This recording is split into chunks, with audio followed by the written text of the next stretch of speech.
Savita Dental College lecture cast in dental implantology. Today our topic is diagnosis and treatment planning part 1.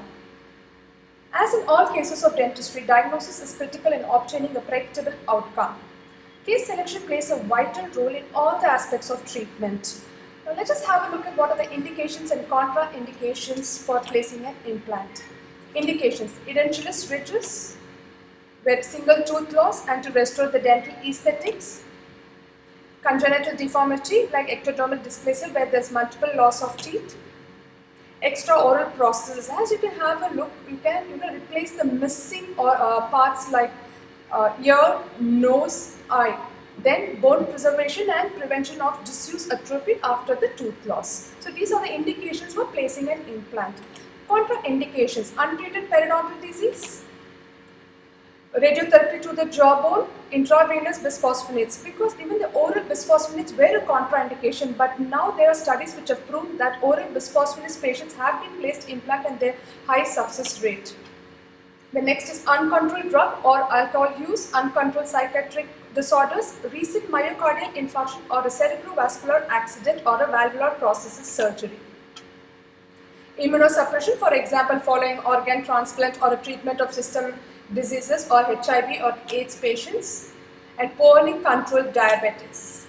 And age. Children not before the jawbone have stopped growing, in general that is 17 to 18 years after that we can place an implant. Let's have a look at initial evaluation. So as we have mentioned about the medical history, we need to take a thorough medical history of a patient and all the investigations has to be recorded. Next, clinical examination with palpation, facial symmetry and facial proportion. A correct facial proportion has to be seen, that is divided into 3/3 from the hairline to eyebrow, to the subnasal point to the chin, and facial symmetry in front and in profile, that is parallelism among the bipupillar plane. The lip support and cheek support. What is so important about this?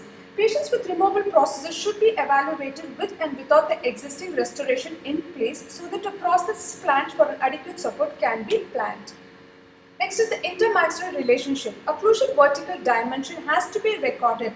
You need to check whether it is correct, reduced or necessary so that the placement of an implant and prosthesis plays an important role. Next is the TMJ. While recording the TMJ, we need to have a look at the contraction or hypertrophy of the facial musculature also, as it is an indicator of the parafunctional habits. Neurological test of areas innovated by the trigeminal nerve to ascertain any sensitivity anomalies to serve as a baseline assessment. Next is the intraoral examination.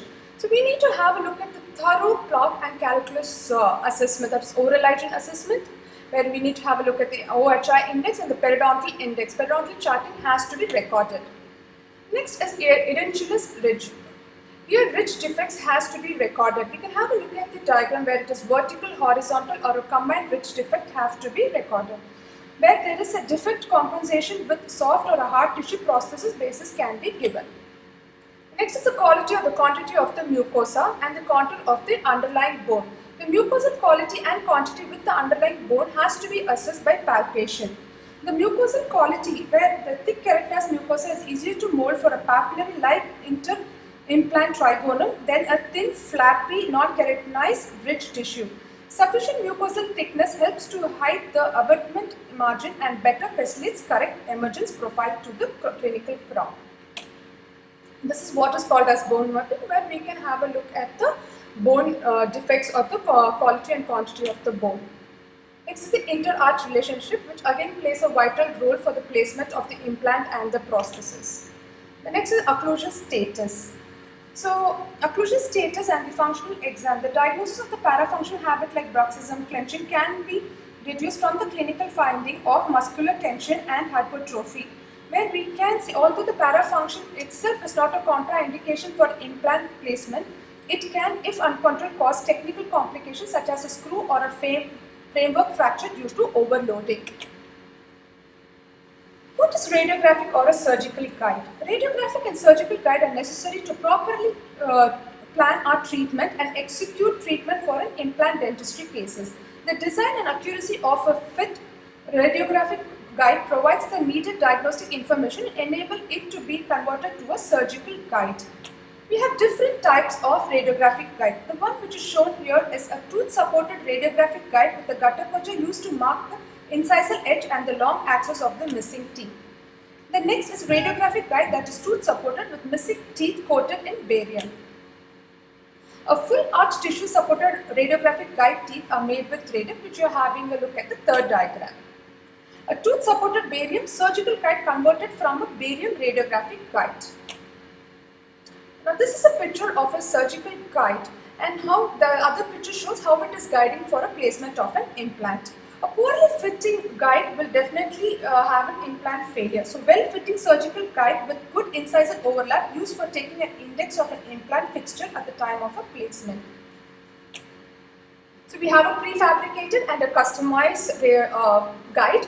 We can also fabricate a barium stent with 2 layers. Normally we do a 10% barium mix for the teeth and a 5% barium mix for the thing.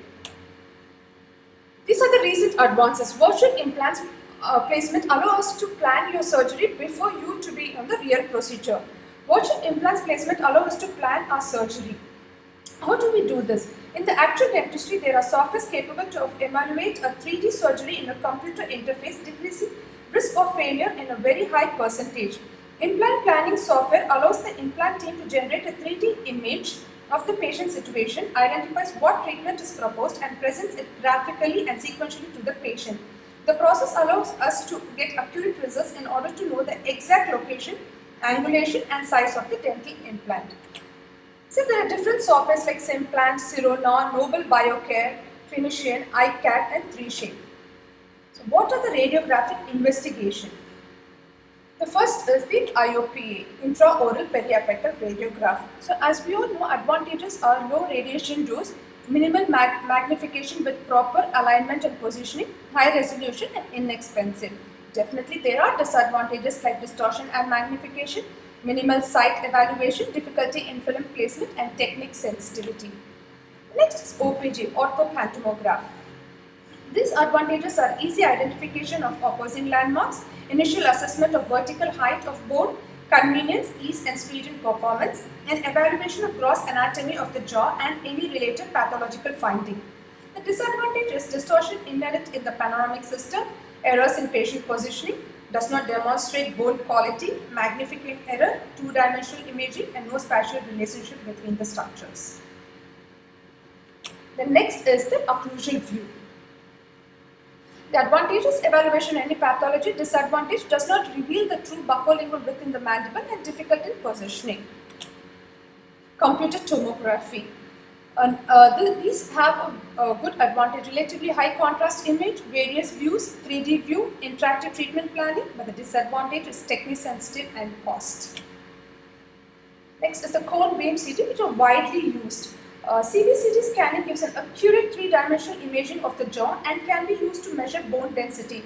But radiation dose is higher, but small field CBCT scans are now available and can provide accurate 3D imaging of smaller area with much little radiation dosage. And we shall conclude the part 1, and the next week we will be having a discussion about the treatment planning, which is the part 2 of the class. Thank you.